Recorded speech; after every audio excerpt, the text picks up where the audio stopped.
కొద్దిగా కరివేపాకు కడిగి తీసుకొని వేసుకోవాలి. ఉల్లిపాయలు అనేవి కొంచెం రంగు వచ్చే వరకు వేయించేసుకోవాలి.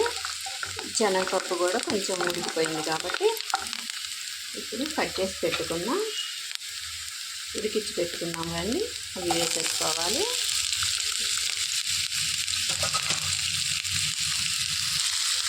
గోడి చిక్కుడుకాయ ఆరోగ్యానికి చాలా మంచిదండి.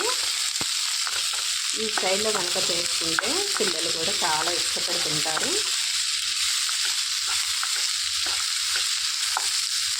ఒక 2 నిమిషాలు మూత పెట్టి ఉడికించుకోవాలి. మూత తీసి చూసుకొని